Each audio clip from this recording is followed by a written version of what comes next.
Ang pinagsama raw ng Diyos ay di pwedeng paghiwalayin ng tao. Ito pong panukala na ito ay nagbibigay po ng proteksyon. Unang-una sa mag-asawa, sa babae at lalaki at sa kanilang mga magiging anak. Ikalawang langit. Hindi po natin pwedeng sasabihin na, hindi, kailangan ayusin. Minsan may mga bagay po talaga na hindi na maayos. Samahan niyo kaming himayin ng divorce bill ni Senator Robin Padilla. Ito po si Paring Ray Langit. Paano naiiba ang diporsyo sa mga umiiral ng batas sa annulment at legal separation? Alamin! Ako naman ang inyong kasangga, J.R. Langit.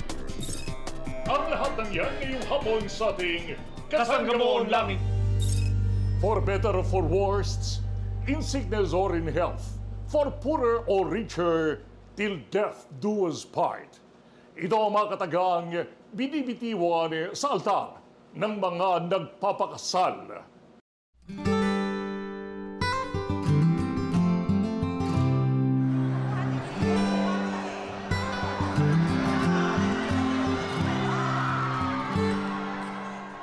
Pero ang malaking katanungan ay kung hanggang saan at hanggang kailan nila kakayanin kapag dumating na ang worst scenario sa kanilang pagsasama. Dito sa issue nyo ng asawa mo, bakit dumating sa punto na kailangan nyo mag-separate o magpa-annul ng inyong kasal? Hindi ba kayang makuha sa parang marriage counseling? Sinubukan namin yun, obviously, di ba? Pero umabot na sa punto na hindi na talaga pwede. I am not at liberty to say details about what happened kasi ongoing pa yung annulment. So, mag-11 years na kaming hiwalay, 11 years na kaming hindi nag-uusap at nagkikita at all, pero technically, sa mata ng batas, kasal pa rin kami. Sa karanasan ni Chris, simple pero stressful ang pinagdaanan ng mag-asawa na gusto nang maghiwalay. Simple lang kung tutusin mo, pero parang nakaka-stress din talaga. Mag-fill up ka ng form. Are you married? Technically, yes, I'm married. Pero hindi naman na kami magkasama. Pag chinek kong no, para akong nagsisinungaling kasi technically I'm married. Pero pag chinek kong yes, nagsisinungaling rin ako sa sarili ko kasi parang hindi naman na talaga. Ayon sa datos ng taong 2017, isa sa bawat 4 na babae ang nakararanas ng mga abuso sa kamay ng kanilang mga asawa o partner. At ayon sa United Nations Population Fund, tumaas ang domestic violence sa buong mundo sa panahon ng pandemya. Isa sa 4 na kababaihan dito po sa ating inang bayan ay nakakaranas ng physical, sexual at emotional violence mula sa kanilang asawa o partner. Sa ilalim ng batas ng Pilipinas, may tinakdang paraan para sa paghihiwalay ng mga asawa. Una ang declaration of nullity o annulment. Pero ang kondisyon dito o ang dahilan ng hiwalayan ay kinakailangan ng ugat na bago pa ang kasal. Ikalawang legal separation kung saan pwedeng madirahan na magkahiwalay at maghati ng ari-arian subalit mananatiling kasal. Ito pong batas na ito, itong panukala na ito ay hindi po ito kailanman na sumasalungat sa pagpapakasal. Ito pong panukala na ito ay nagbibigay po ng proteksyon. Unang-una sa mag-asawa, sa babae at lalaki at sa kanilang mga magiging anak. Yun po ang katunayan.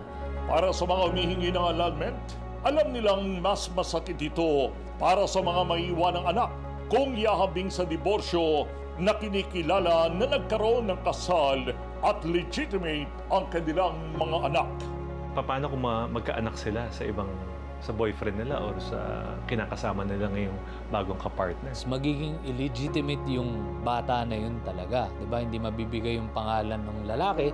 Pero kung technically married pa rin yun, ang malamang nga ang makukuha ng apelido ng tunay na asawa. Marami nagsasabi ang divorce or ang annulment ay anti-family. Pero I see it differently. I think it's pro-family because after you break up the family that wasn't working, stressful yan. Isipin mo kung nasa loob pa rin kayo ng isang bahay, away kayo ng away, kawawa yung mga bata. Diba nakikita, nag-aaway lagi yung magulang, yung psychological effect na nagagawa sa bata, kawawa. Dito na iba ang diborsyo. Kinikilalaan na ganap ang isang kasal pero hindi na pwedeng maipagpatuloy pa. Pangkaraniwan ang kwento ng mga kumukuha ng annulment ang sobrang tagal ng proseso at malaking halaga na kinakailangan. At bukod pa dito, magastos din yata. Balita ko, magastos magpa-anal. Siyempre, iba-ibang singil ng kada abogado, ganyan, di ba? Pero magastos. 100,000 ang pinag-uusapan. Magkano ba ang inaabot ng Ang annulment? tansya ko nasa between 200,000 to 400 o baka umabot pa ng 500,000. At napakatagal. 500,000? Ganun. Yun ang katotohanan. Paano kung wala kang pera? Meron namang tutulong sa opisina ng PAO, yung Public Attorney's Office, pero mahirap pa rin, may gastos pa rin talaga. Bakit kaya na tumatagal ng ganito yung annulment case? Law kasi natin, there are only several reasons why you can get annulled. Para sa akin, hindi sapat yun eh. So, and very strict. And plus, ang pagkaka-explain sa akin ng aking abogado, that the state will always protect its interest. And one of its interest is marriage. Pero ang hindi nare-realize siguro ng ating mga lawmakers ay napaka-stressful. Napaka-stressful sa pamilya on both parties, di ba? Hindi ka makamove on. May namang pinagtatalunan ngayon kung paano na ba napayagan ng diborsyo sa Pilipinas. Sa buong mundo, tanging ang Pilipinas lamang ang bansa na walang diborsyo. Hindi ko malaman kung bakit dito sa bansa natin, dito sa Pilipinas, ito'y hindi katanggap-tanggap. Sa maraming pag pinag-usapan po natin yung sa mga naglalabi, hindi ho natin maintindihan, ba't hindi ho nila matanggap itong usapin ng divorce? Pilipinas na lamang ang walang diborsyo sa buong mundo, maliban po sa Vatican City. Ang Vatican City po ay smallest state in the world na meron pong 805 na tao. At ang karamihan po dyan ay Mga kardinal, obispo at pare at madre. Ayun po ang mga taong naninirahan dyan sa Vatican City. na hindi naman nila kailangan talaga ng diborsyo. Pero alam ba ninyo na bago pa dumating ang mga Espanyol ay may diborsyo na ang mga katutubo sa Pilipinas? Noong pong 900 AD, sabihin na after death, meron na po palang diborsyo. 1521, sa ilalim ng Spanish rule, pinagbawal na ang diborsyo dito sa atin. Diyan po yun, kinopya yan sa Spanish Civil Code. Ang tanong ko, ngayon po ba meron ng diborsyo sa Spain? Kaya naman isa sa mga unang panukalang batas na inihain ni Senador Robin Hood Padilla ay ang Divorce Bill. Ilan sa mga probisyon ng batas ang mga sumusunod.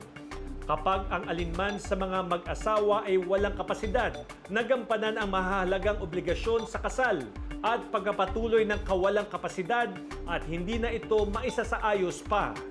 Kapag may umiiral na hindi mapagkasundo ang pagkakaiba ng mag-asawa, kung ang asawa ay nagpawalang bisa ng kasal sa ibang bansa, kapag ang isang asawa ay ipinapalagay na namatay na alinsunod sa Artikulo 390 at 391 na Kodiko Sibil ng Pilipinas, kung nahatulan ng isang paglabag alinsunod sa 2004 Anti-Violence Against Women and Their Children Act, Republic Act No. 9262.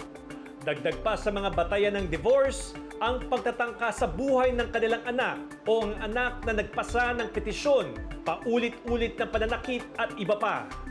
Pagtatangka sa buhay ng kanilang anak o ang anak na nagpasa ng petisyon, pagkakaroon ng anak sa ibang tao liban sa anak ng asawa sa panahong kasal ito, Maliban kung ang mag-asawa ay sumang-ayon dito at ang bata ay ipinanganak sa kanila sa pamamagitan ng IVF o sa pamamagitan ng isang katulad na pamamaraan o kapag ang asawa ay nagsilang ng isang anak pagkatapos na maging biktima ng panghahalay. Kung makikita ang ilang batayang itinakda ng annulment ng kasal alinsunod sa Family Code ng Pilipinas. Paulit-ulit ng pananakit o mahalay ng pang-aabuso na direktang isinagawa laban sa taong nagpetisyon, ang kanilang anak o ang anak na nagpetisyon. Kapag ang mag-asawa ay hiwalay ng hindi bababa sa 2 magkasunod na taon sa oras na inihaay ng petisyon sa diborsyo at kapag ang mag-asawa ay legal na naghiwalay sa pamamagitan ng judicial decree sa ilalim ng Article 55 ng Family Code ng Pilipinas. May mandatory cooling period rin sa ilalim ng panukala at probisyon na pwedeng maibasura ang petisyon for divorce. Ang petisyon ay maaaring ibasura sa oras na ipinakita ng 2 partido ang pagkakasundo sa isang beripikadong joint motion. Maaari ring ibasura ang petisyon kung maipakita ang sabwatan sa mga partido. Ilang beses na rin sinusubukan sa Kongreso na mapasa ang Absolute Divorce Bill. Noong 2018, umabot na sa third and final reading pero hindi pa rin pumasa sa Senado. Kung tutuusin, kakampi ng diborsyo ang mas nakakaraming Pilipino. Ayon sa SWS survey, higit sa 50% ng mga Pilipino ang pabor sa divorce. 53% ng mga Pilipino ang pabor sa divorce. Para po yan sa mga hindi magkakaayos na mag-asawa. Yan po, yung galing po yan sa SWS, yung pong tinatawag natin na Social Weather Station Survey. Yung po, sinagawa po yan noong 4th quarter noong 2017. Nais bigyan diin ni Senador Robin Hood Padilla na hindi nilalayo ng divorce bill na wasakin ang mga pamilya. Pagkus, layo nito na mabigyan ng ikalawang pagkakataon ang mag-asawa na isaayos ang kanilang buhay. Pag totally malaya na kayo on both sides, ano yung next naman na plan ninyo? Hindi ko alam sa kanya. I can only speak for myself, no? But I will update all my records na, 'di ba? I'm not married anymore, 'di ba? And finally I can move on without fearing na si Big Brother, may nanonood na Big Brother sa akin, 'di ba?